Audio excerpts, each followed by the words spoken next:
Hi everyone, I hope you're good guys and welcome for a new video. So today I'm gonna talk about my Peak Time Ableton template. This track has been made during my live stream session. So if you wanna learn a bit more in detail and from scratch how the track has been made, go to check the live stream. For this one I kind of have a little bit more work after all. The thing is, I always try to level up my template and always make better and better template one after all, and I really feel this one need to be taken to the next level. So there is a lot of elements that I created afterward and which are not in the live stream, but we're gonna find it in this video right now. So first let's have a listen. The track has been heavily inspired by artists like Joyhauser, UMEK, Spartaque, and label like Terminal M, 1605, Respekt, Codex, all this kind of techno. To be honest, the track has been heavily inspired by elements from Joyhauser. I kind of follow the structure and the lead sound, so you're gonna see right now. So I'm gonna start with the break, the middle of the break, of the final long break, and then I will play the verse as well. So it sounds like this.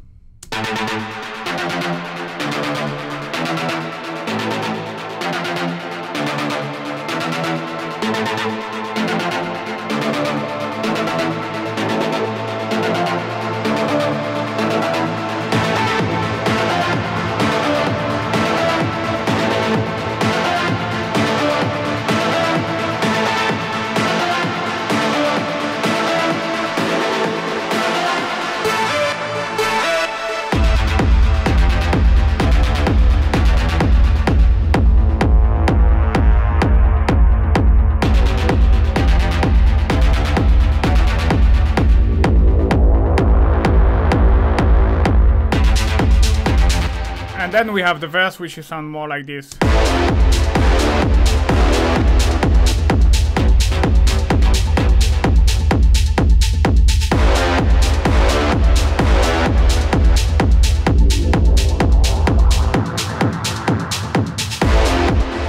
Alright, so in this video I'm just gonna focus on each element, how I've made them, why I've made them, when I decided to put them here in this track, and then I will make another video next week where I will explain more about the arrangement, the mixing, how elements are interacting with each other, and as well as mastering and mixing, yes. Alright, so let's dig into it. So first we have the kick, which is basically, I just use the kick from one of my library, and to be fair, as you can see, I haven't processed it that much. I just add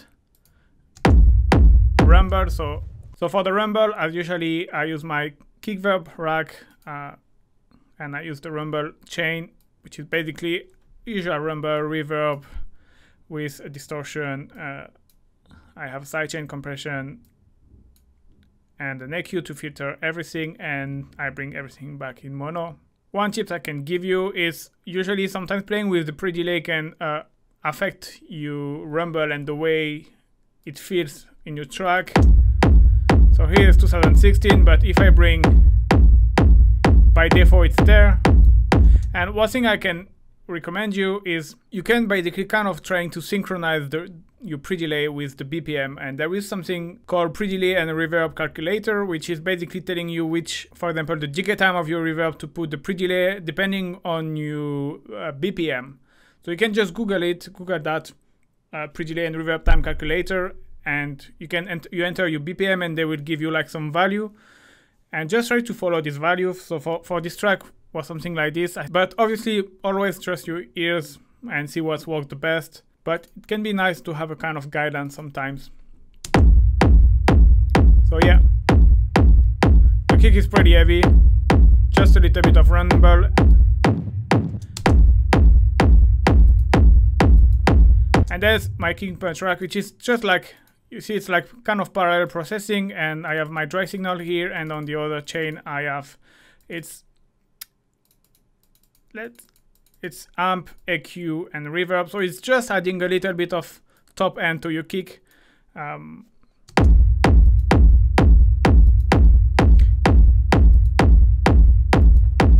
It's very subtle, but it's always work well, and it's pretty common now to have like your kick as well with a reverb a little bit on the top end. I mean, you can hear it that the kick has a bit of reverb on top, not only the rumble. So that's why I create this track, and just help the kick.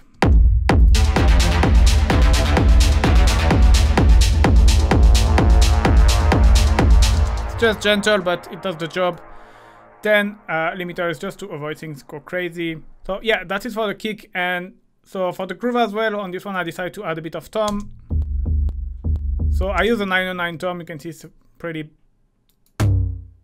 basic 909 tom. And what I've done, I've just filtered it because I didn't want it to be too bright, and I pitch it down as well. This is just, you try usually pitching down or up. You can check the tonality of your tom as well, and according to your kick, pitching differently, like -5 semitone or +5 semitone or -3 or +3 semitone. Just try different kind of pitch to be like in key with your kick, and usually it works well with the groove. And then with the kick together. And yeah, the pattern is, you get this kind of reggaeton tun tukun tunkun. So you have your kick here and there, so it's just playing just before the second kick, and then after it's right between the second and the third kick, like offbeat, and then the pattern repeat. And that's it. Again, no process. I just like, it was just working well together. I just had a bit of sidechain, and I could have, you could always add a bit of delay or reverb. It's up to you. Delay can add a bit more groove, reverb help to breathe a little bit, but I didn't feel it that it was needed, so I just didn't do it. Then we have our ads. So if you're familiar with my video, you know, like, it's usually you have always a close hi-hat. So here the pattern, you can see it's like playing every half beat. So you have one on the kick, one half beat, one on the kick. And then after every 2 beats, you can see I'm duplicating this one there. It's kind of giving a rolling hats effect. And then what I've done, I add a bit of delay. So again, delay with hats, it's really depend of your MIDI pattern. So you have to find out which time of your delay it's working well with your MIDI pattern. I've made a video how to create your own hats loop, and I've made a rack as well. Basically, this delay comes from the rack, but I've just extract the delay from the rack because I was no point to keep all of the delay. But yeah, I will put it in the description if you want to find out more about creating your own hats loop and which delay to put. And then a bit of reverb. And that's it for the cloud hi-hats. So then we have the open hats. So we have the open hats once. And we have open hats two. Basically, they always play in the same time, so that they are kind of a layer open hats. You can see always playing off beats. Just at the end of 4 bar, you have like this just to add a bit of variation. And you have a second pattern, which I call driving, which is kind of, you can see you have your kick here at 1 and you have your kick here here at 1.2. So basically what it does, the velocity is going up and down, and it's giving this driving effect to your open hat. Like a kind of like a shaker a little bit if you compare to this one. And that's a nice way to add variation to your track without adding another element. You just change the MIDI pattern and making it more exciting rather than adding another layer on top and messing up with your mix. So the layer, you have the first open hat, which is, you can hear, it's more like percussive hat, and you have another one which is more like, you see the attack I put around 20 milliseconds because you get this nice kind of aspiration effect. It's kind of like sounding a bit like a shaker. And the idea was to have like one percussive in the center, so which is my first open hat. All right, and then after to have a second one layer, but more on the side and more like sounding like a shaker. So you can hear this one is on the side. The reverb is as well a bit longer, the GK, so it's like feel that it's in a bigger space. and it feels like your hat is breathing a little bit more, and it's very important for this kind of driving open hat. And I have, so this stereo width, basically it's a delay with harsh effect. Basically harsh effect is just, you take a delay, you put in time mode, you bring down the feedback, and you just delay it between 8 and 16 milliseconds, one of the side of your track, of your delay, and you put the driver at 100%, and you, it's just making things stereo. And yeah, together. So on this one I add a bit of delay here again, just to add a bit of movement.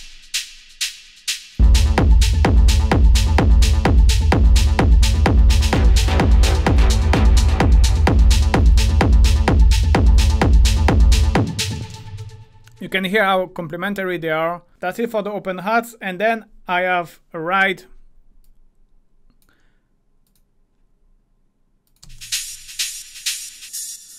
Which sound like this.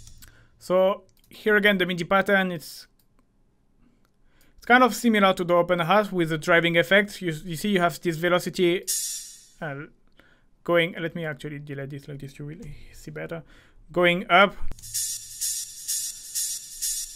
And sound itself is just a classic ride. Just one thing with the ride. Always be careful with the resonant frequency. You can always often found. Where is the other one?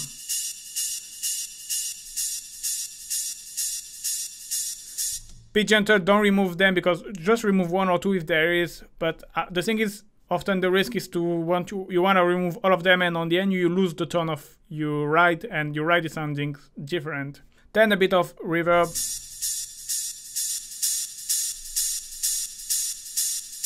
Just to place it in the mix, making it less dry, you know. And stereo is same as the open hats. Usually ride works well on the stereo. And I have a bit of sidechain. Help with the groove. That's it for the ride. So if you want to find out more why I choose, how I set my reverb for the hats and drums, I will explain it next week when I will talk about mixing and my choice about how I set up my reverb for my hats and which decision I made and why. So yeah, we are pretty much done with the hats. Then we have this shaker. So I've called it shaker. It's more like kind of a perk. The idea behind this, I created this because when I was creating the track, I felt like the intro was missing something, and I needed to add a kind of percussive element. And I have something like in my head, right, like something between a wooden percussion and maybe a shaker. And so I took a clap. You can see the original clap. It sounds like this. And I wanted something sounding a bit like organic shaker percussive element. So I took the clap. I bring the attack 20 milliseconds. Again, like this is gave this kind of aspiration effect, and it's kind of this shaker effect. And I pitch it up to sound it a bit more like a shaker. The MIDI pattern, that's why I call it shaker as well. It's like very similar to the one I will do for a shaker. Again, going up with the velocity and down. You have your kick here, remember, and here, and it's going up, down, up, down, up, down. And it's get this effect, which is works well. And a bit of delay. So again, the delay, it's depend of the MIDI pattern, and that's how I set the time. I usually don't go much than 30% dry rate and feedback. And then after it's depend of the MIDI pattern, I choose different kind of time, the one who suits well the MIDI pattern basically. And then a bit of reverb. So here the pre-delay, you can see it's around 200 milliseconds. Usually, you know, you will have something more like this. I don't know, I just like it the way it feels with the pre-delay like this. There is no good or bad solution, both work. It's just a matter of taste, what you prefer, what you think fits fit the track best. You see, because the intro start like this, and I feel it was missing something. I didn't want it to put the art yet. So I say, okay, let's put this kind of percussive, shakery, organic percussion. And then I just cut the frequency I don't need and put the compressor with some sidechain on it to kind of give an extra groove. Again, if you want to find out more how I build the intro and everything, it's next week's video. I will talk about the arrangement. I will go every 8 bar. Each 8 bar I will go after and say what I've done and what I've added and what I've removed and explain the break. So don't forget to like and subscribe if you don't want to miss the arrangement video. Then we have a clap. So as you can we have a snare roll and clap. Actually, I can talk about both because they are just here for the break and the 2 first break, not for the last long break. Snare roll, self-explanatory. I use my rack. It's a 909 snare roll. You can see like the velocity is going up just to build the tension, you know, it's starting slow and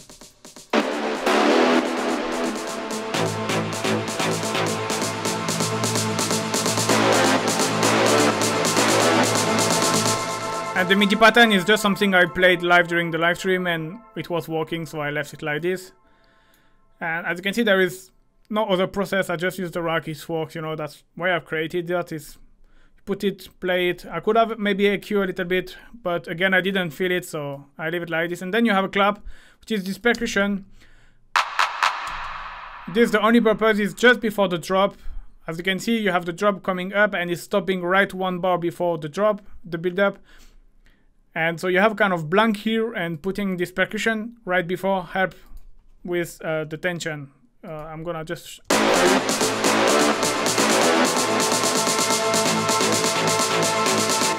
blank.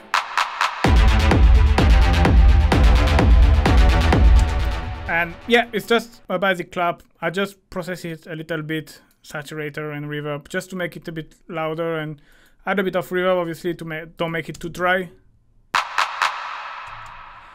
Okay, now let's talk about Synth and the leads. So leads here, you have two kind of leads, 2 main leads, let's say, which are the lead 1. And you can see you have lead 1 Stac, which is staccato, and we have with lead 1 legato. So basically you have this main melody, which is like this, which is play like a staccato with an arpeggiator, and you have more like a lead legato with sustain, which is playing like this. And they both alternate. Usually the staccato is playing during the chorus, and you have the legato playing during the verse as well, and the intro. And I will explain why I've done that in the arrangement video. And it's as well playing another different melody on the final break and the second chorus, where she's kind of following the lead 1, because it's not exactly the same melody, this one, and you can see the notes are similar, but it's not exactly the same melody. And so for the lead 1 staccato, what I've done, what I'm gonna do, I'm gonna remove all the effect, and we're gonna go 1 by 1. So first the arpeggiator, because I wanted the staccato and like effect. I could have like just, to be honest, I could have just like put like 3 notes here instead of having the long one, but yeah. I use wavetable, pretty simple patch, sorry. So here the thing is, there is a couple of things, but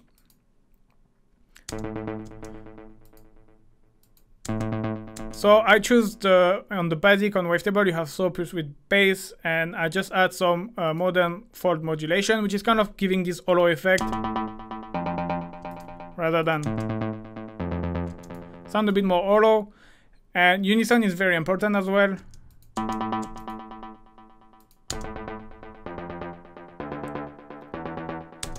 And obviously I wanted something plucky and percussive, so the good way to do that is you take your amplitude envelope and you bring your sustain down, attack at 0 millisecond, and usually a short decade. That's depend, and the short release. And here the thing is, you can see I use the low pass filter, and the filter is very down, but I have a very strong envelope modulation. Here the amplitude and the filter envelope are the same.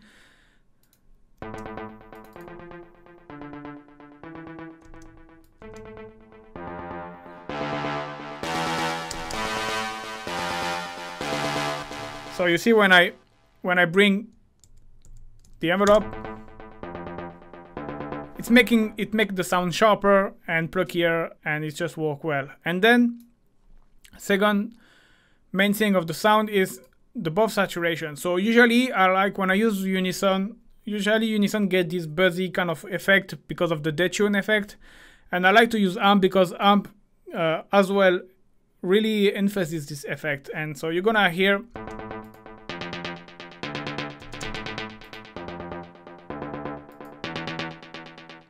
I don't know, it just puts this buzzing effect more in the front, makes the sound a bit brighter as well.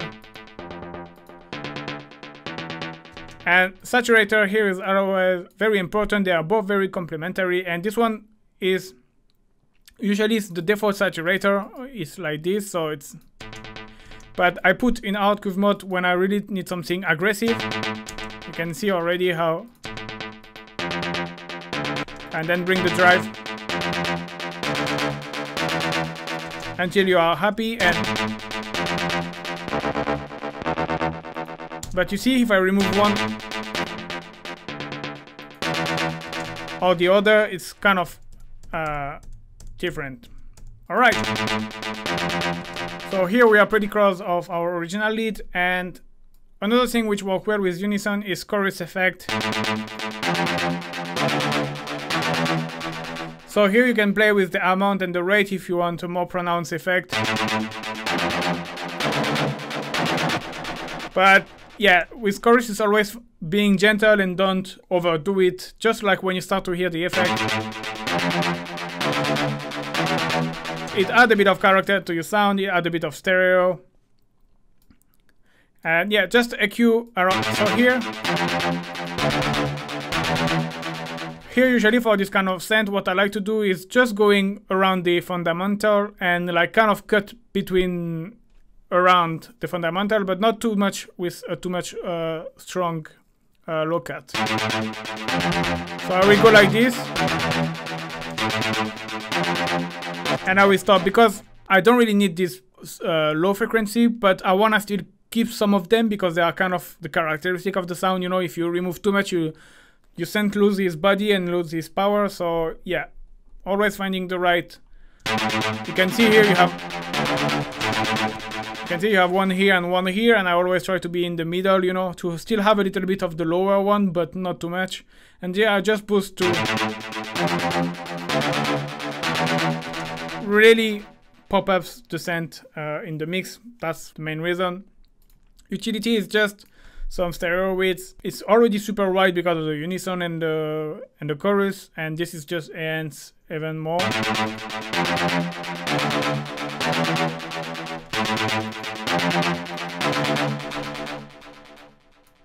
And then we have the delay, a bit of delay.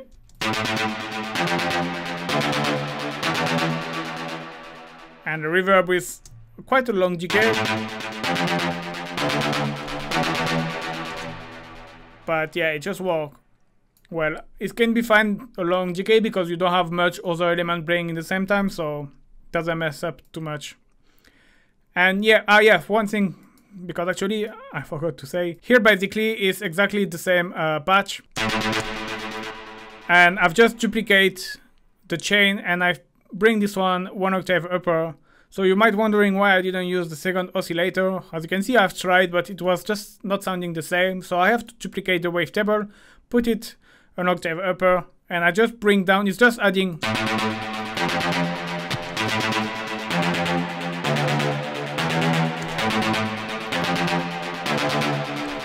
It's very subtle, but it just adds a bit more power to your sound. So, but the patch is exactly the same than this one, so I'm not gonna explain it again, obviously. And yeah, that's how I have my main lead. It's playing two kind of pattern. So you have the basic one in the like in the intro, which is A0, and then after you have the main lead one, which is playing A, F, D, E, and then it's playing exactly the same, but the A is one octave down.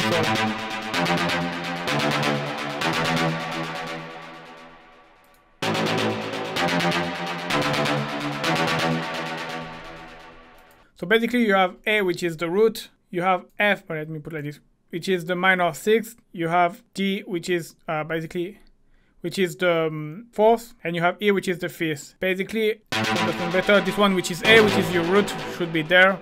And you can see 1, 2, 3, 4, 5, which is the 4th, 6, 7, which is the 5th, and 8, which is the minor 6th.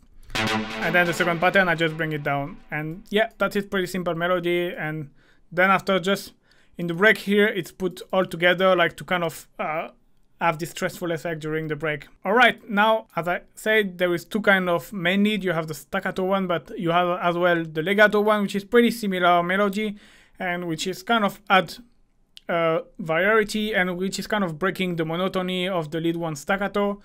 So it's kind of the same melody, it's the same kind of sound, and as you can see, I have a layer sound here as well. And as you can see here, this is like exactly the same. I mean, it's looking very similar than the lead one staccato. And the reason why is what I've done is I've done what I like to call kind of recycling.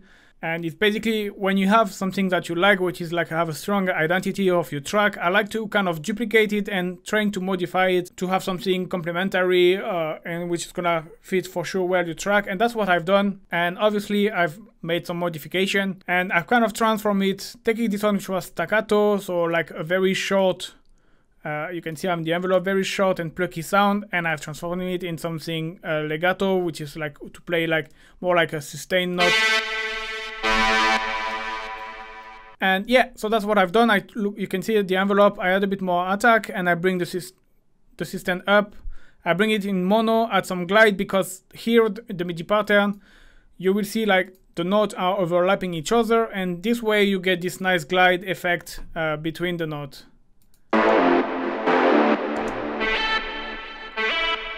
So let me, if I play here.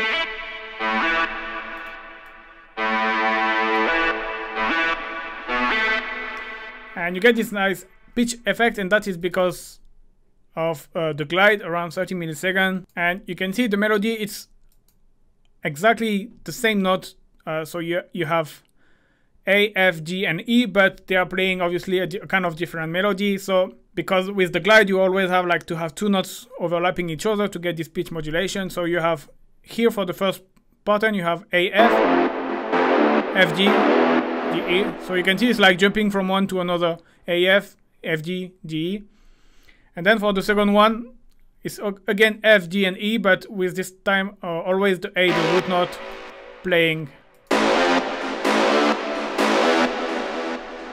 And yeah, that's our main lead pattern. So yeah, the lead. So we say it's a layer sound. So this is the first part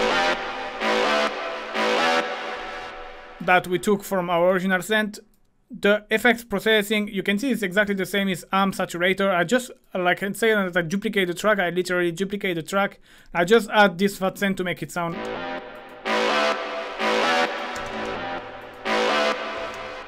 Just to make it sound louder. I feel it was missing a bit of grit. Yeah, I've reduced the stereo as well a bit here. Pretty gentle. And that's for our first layer. But I feel it was missing something. So that's why I had this one. So for this one, I use my Joyhauser lead horn rack. I will put the link in the description if you're not familiar with this rack. Here again, you have two layers, but it's the same with an octave upper. So I'm just gonna focus on one of them. But yeah, basically the thing behind this rack is, you can see it's a sawtooth that we use detune unison sound. You can hear it anyway.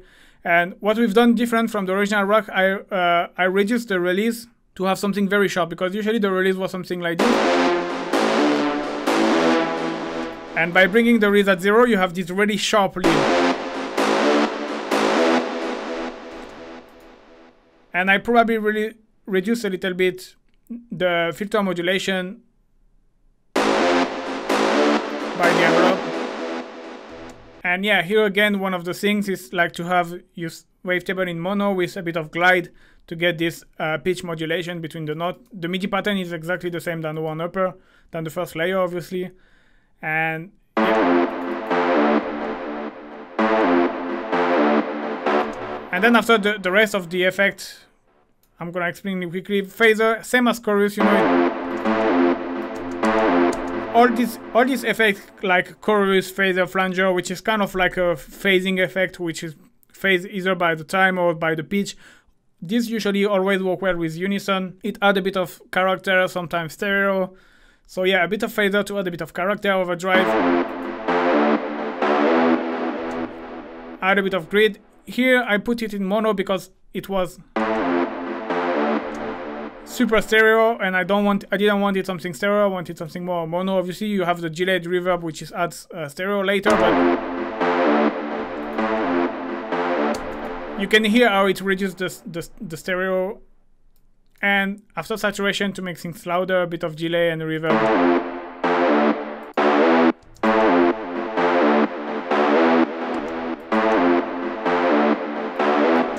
Again, here with my delay, always the feedback and the dry rate around 30%, and then the delay time is really depend of the scent, the pattern, and what I'm looking for. And there's just some limiter and EQ. And yeah, here again I duplicate 1 octave upper, and yeah, and then together obviously they sound like this. They really complement well each other.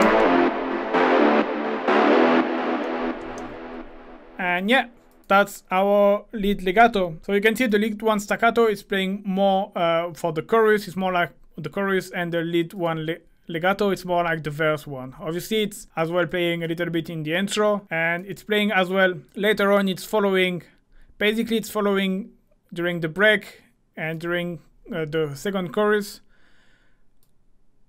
It's playing, they are playing both in the same time, but it doesn't play the same melody than during the verse. This time it's kind of following the MIDI pattern. You can see A, F, G, E, and here you have A, F, G, E as well. And I just, to have this glide modulation and this pitch modulation, I just add A, which is the root note, and you get this kind of up.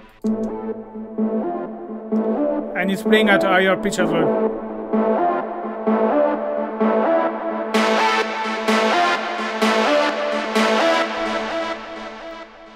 So here basically during our break, it's like the pattern is like this pattern, but instead of being 8 bar, it's just like 4 bar. We put them together close.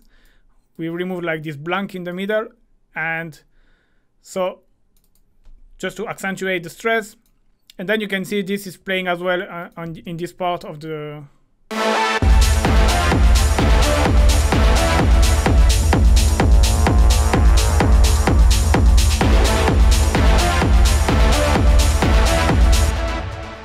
yeah, just to add variation. I will come back to this when we talk about the arrangement. But yeah, that's it for our main lead. Then we have Synth 1, which sound like this.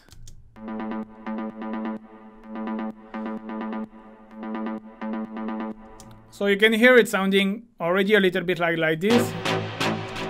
It's kind of same kind of sound, and don't be surprised what we have. We have exactly the same preset than the lead one staccato. Like I said, I like to recycle my element. You know, once you have your main lead, all these kind of synths are kind of what I would say secondary. Like they are not that important. For me, doing that, duplicate the track and trying to create something new from it, it's a way to very speed up my workflow, because this way I don't spend too much time to recreating a synth or having an idea from scratch. I have already a base I can work on. Obviously, I'm always modifying. You can see this one is not sounding the same than this one, but yeah, recycling, duplicating, and trying to find something new from it is always nice. You can see the wavetable is the same. I had maybe the sub that is not in the first one. Yeah, in the first one I don't have sub. I had the sub. I removed the unison mode as well from the original. The original was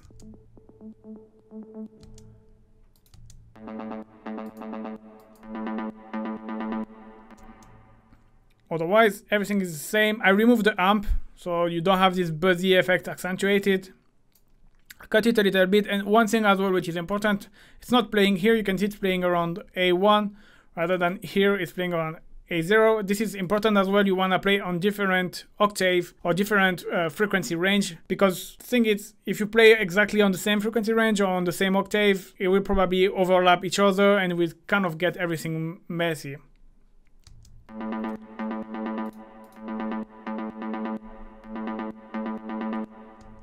So yeah, here is just like, this is like, this synth was like mainly created as well for the intro. It's just like to set the mood.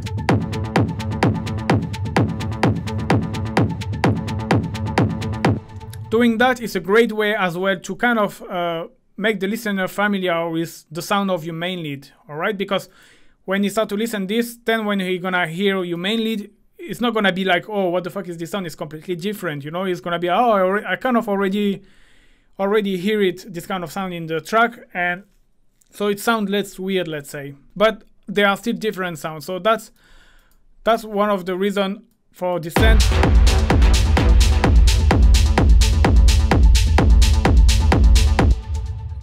Then it's just play a second pattern during the first break. It's just like to add tension. It's like 2 octaves upper, and you have the filter opening.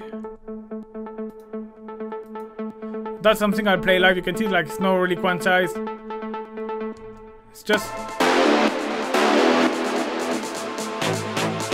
add tension during the break.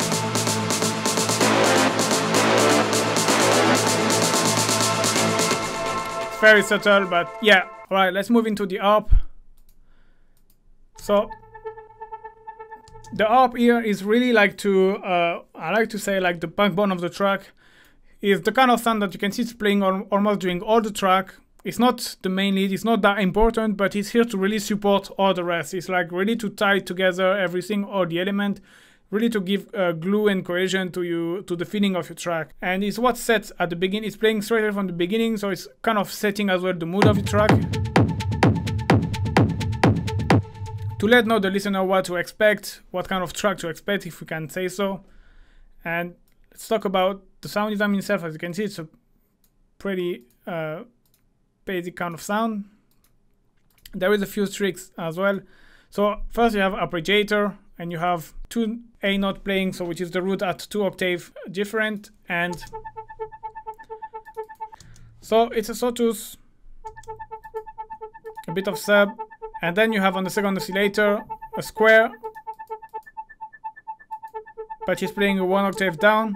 I had a bit of pull width as well, very subtle, and different things here. So to get, I wanted this kind of flute effect, and the best way to do that is you go to the amp and you put around 30 milliseconds or 60 milliseconds around this value with no sustain and a very short decay as well.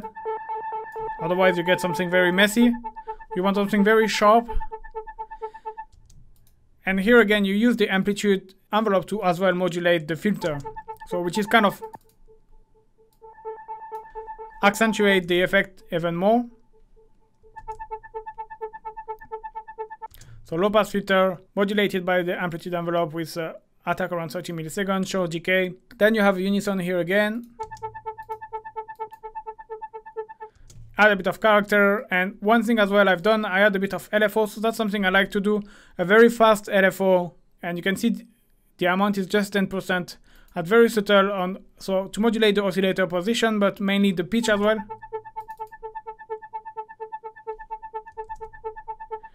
Is add a bit of character. Subtle pitch modulation is usually working well to add a bit of character to your sound. And yeah, that's it for the synth part. And then I bring it mono again because I want to have the character of the unison, but I don't want to have the stereo effect, so I bring it in mono.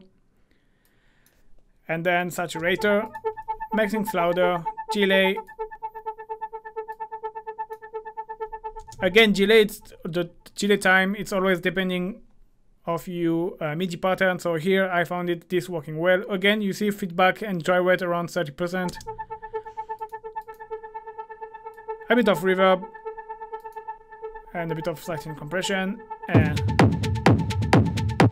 we're good to go. So yeah, that's our 2 cents, which is kind of secondary and which are kind of the backbone a little bit of the track as well, who are here without being here. You know, you don't really notice them, but if you remove them, it feels weird. And then you have so Arp Final Break and Pad Break, which is playing just during the break. They are here mainly to add tension. And you have this Arp Final Break, which is sound like this.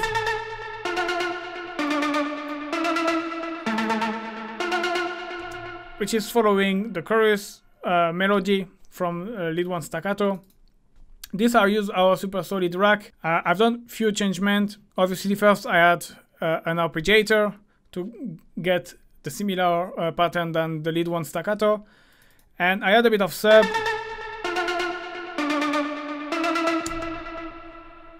One thing we done as well, you can see it's like transposed 4 octave upper, and we as well reduce was something more pluckier usually, but here we reduce it a little bit. And this really kind of, you can see this because of the detune effect, it's kind of really give it stressful feeling, and which is perfect for building the tension during your long final break.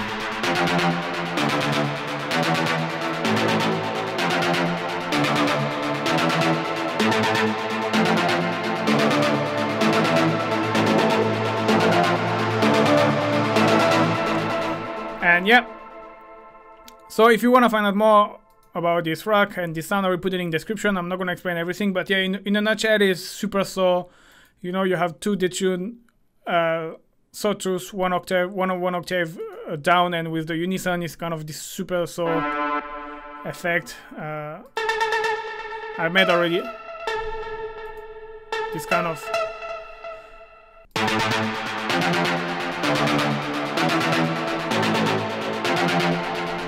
That's something I like as well. You see at my rack, which are, it's not usually the point to have an arpeggiator, but using differently, kind of tweaking a little bit. This is why I like to work with rack, is because it's speeding up my workflow, and it's something in my head, and this is a good base, and I know that from it I can quickly get where I want, and I just drop an arpeggiator, reduce a bit the envelope, add some subharmonic, and yeah, job done. You know, like when it's not like main lead, you know, like obviously if it's for your main lead, it's always good to kind of create something new from scratch, but when it's like just secondary element, that's great because it's speeding up and your process, and it makes you finishing your track quicker, and like this you don't get bored, and like this you finish your track obviously.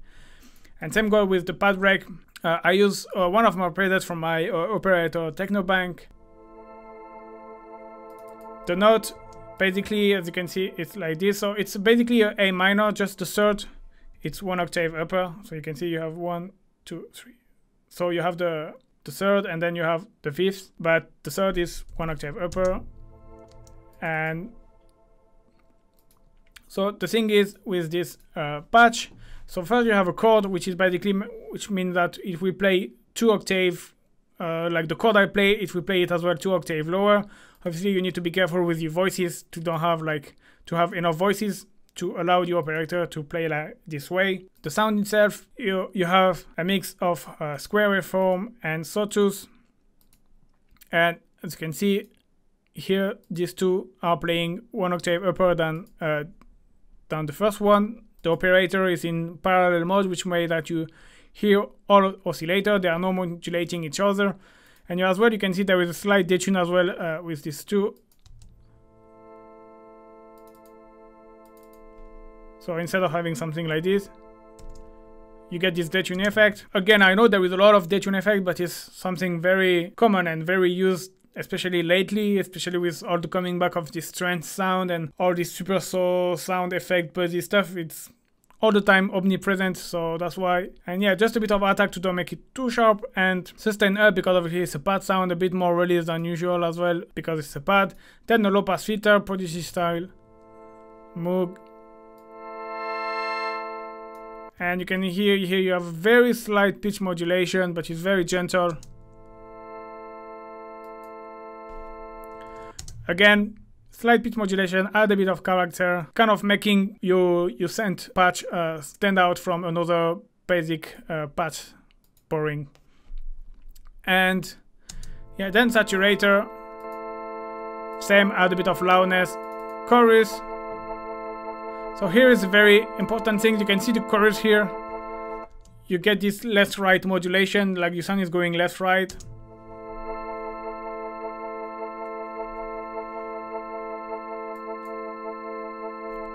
Feedback ends this, but obviously then you have EQ, just get rid of the frequency you don't want, flanger, it kind of enhances the stereo and add a slight character to it as well.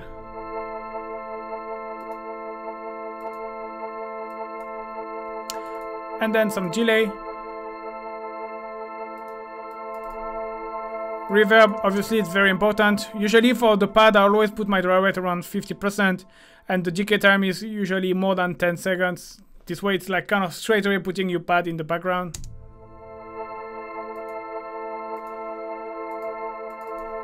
Limiter is not working here, but yeah.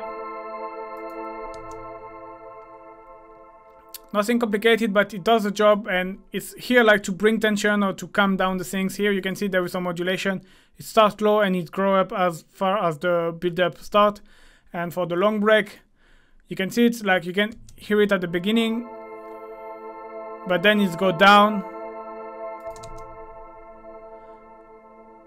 And then it go up. I will explain why on the arrangement video, but yeah, just to attention to the track, it's perfect. And yeah, let's move into, so here we have horn 1, horn 2, and horn break. Basically, this kind of sound, it was like to question answer with the main lead. As you can see here, you have two main lead playing, and you have a blank here. You know, you don't have nothing playing before the other one is playing.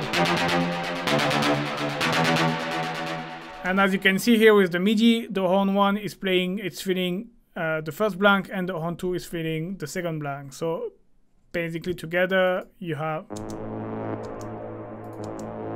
oh sorry, something like this.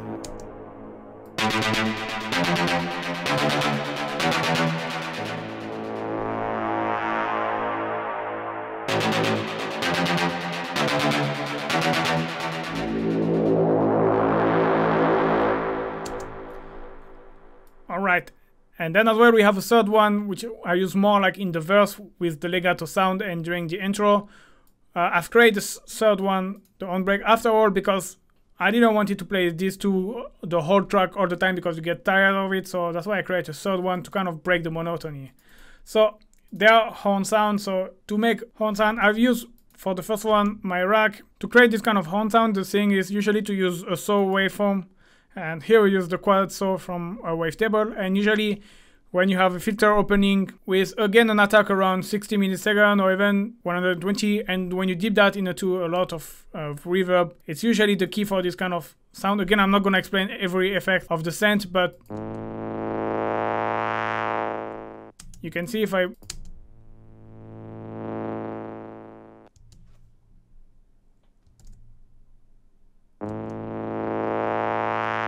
And here, as I modulate as well the cutoff manually.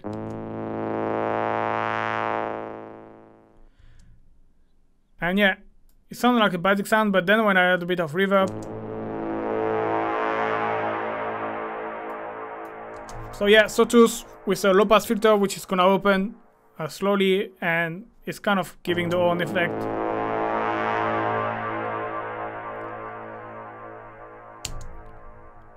And the second horn, it's sound like this. So here you can see I use again my Joyhauser lead horn synth, and I think what I've done is I just removed the filter modulation and I've done it manually. So this is basically the same patch than this one, but yeah, you can see I don't have the filter modulation, but otherwise all the effects are the same. So I already explained that, what everything does. Again, a great way to use the same sound but differently, and it works well because it feels familiar, you know, it's not something too different or something which is feeling off.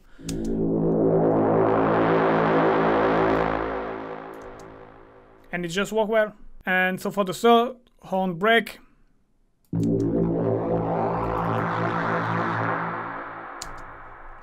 so here we use our Peak Time Synth, which is originally a kind of more like an arpeggiator synth. And here again, I will put the link in the description if you want to find out more, but here again, the thing with the synth, it's operator, and you have all the oscillator playing in parallel, and they are all detached from each other, and they are all playing a sawtooth. You can see sawtooth sawtooth, and they are all detuned slightly, and that's really how you're gonna detune your sound. Is really what's gonna make you sound. First oscillator, second oscillator.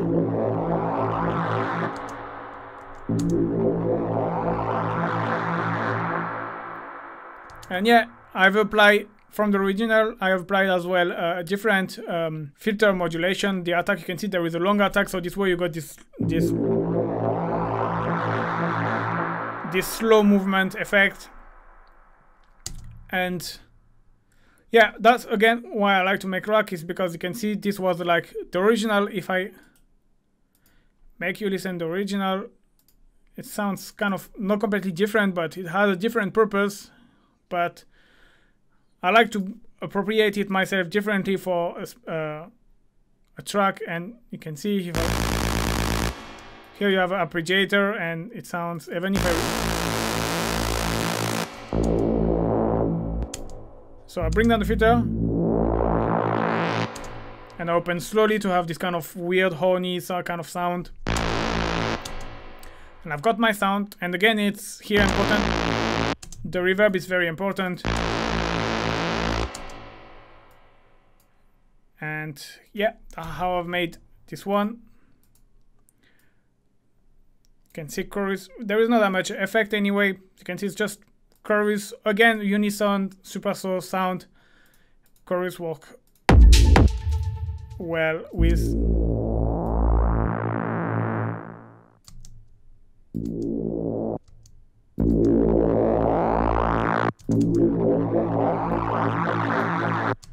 you see, add stereo and add even add more movement. And then reverb.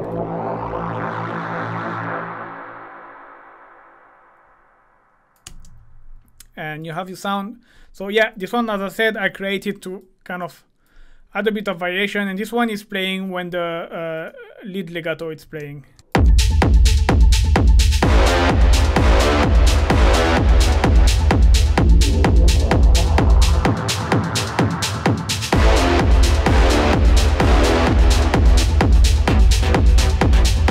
So you can see the contrast between the two first one, which are playing for the chorus, and this one, which is playing during the verse, the break, and the first break as well. And yeah, then we have the drone. So here again, as you can see, I use again some of my rack, but in a different way and a different purpose. I needed a drone sound. I wanted really to, you can see it's only playing during the break. I really wanted like this kind of low drone sound, you know, who had tension during the break. You can feel like something it's heavy, something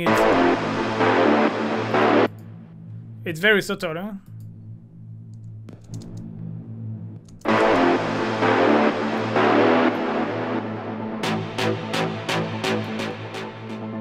But it's what gets you this buzzy effect, and it's kind of stressful a little bit. Again, I use my super solid rack, and because detune sound, this kind of super slow detune sounds, when you filter them, because of the detune and the unison, it's like always moving and always this buzz effect. I'm not gonna spend too much time on this because this is very basic, just one note playing.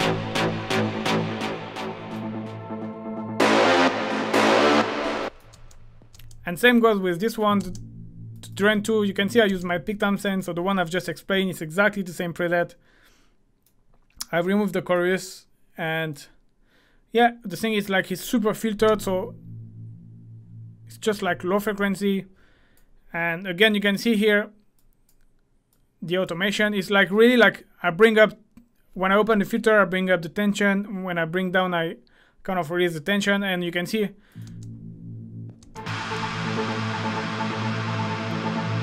you have it a lot at the beginning, bring tension, and then I'll bring down the filter to calm down things. And then things are already quiet. And then the main display, and then after you can see I bring it back. So yeah, that's the main purpose of these two drone sound. And then you have clap SFX and noise SFX. So this is like just to help transition, and basically it's like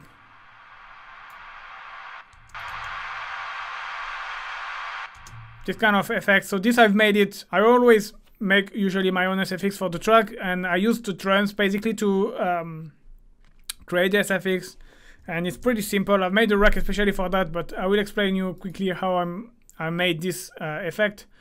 You just grab, usually I use a drum rack. You take, for example, a clap, and you put a reverb. Usually you put a reverb with a long decay, a lot of dry wet, because now when you have your clap here and you play, it's like, alright, and you just freeze and flatten.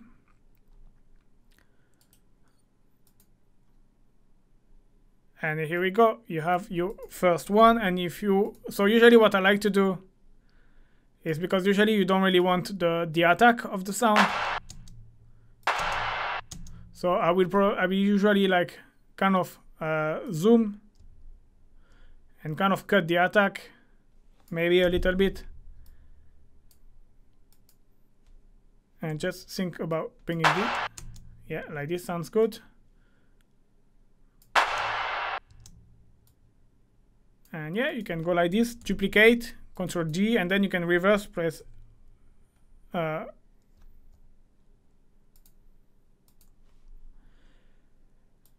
then when you put them like this, so here is like, I've been a bit fast, but so yeah, usually you don't have this stuff in the middle.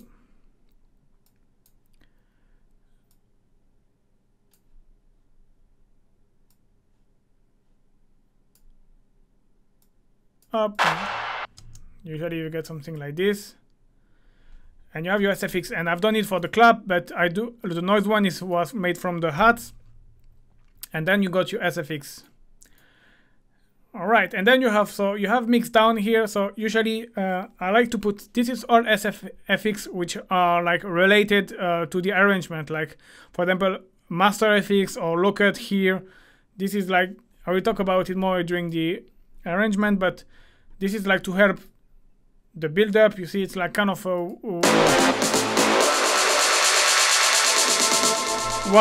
kind of washout DJ effect, and I like to put them on a different side than the master, because I like to keep the master for the mastering, and just to be sure I don't mess up everything, you know, because it's easy to get everything messed. So yeah, I always use the Mixdown here. And I have here as well, I didn't say, but you have like here it's SC, which is like basically the sidechain. I like to use, this is a clap sound. I use in send only. Usually it's going to master like this, so you can hear it's a classic 909 clap. I put in send only, and I use as a trigger for all of the sidechain compression that I have along the track. You see here, audio from SC, it's my sidechain. This way, on the kick, during the break, when my kick is not playing, I still have my sidechain triggered for all of my sidechain compression. And yeah, that's it for all of the different elements. Next week, I will talk more about the arrangement, every 8 bar, what I add, how synths are playing together, how I've introduced the hats, how I introduce the synth, how I've played with the synth differently, all of this kind of stuff, a bit of mixing, a bit of mastering I will talk about as well. So yeah, don't forget to like and subscribe. And thank you very much for watching. See you soon, guys. Bye bye.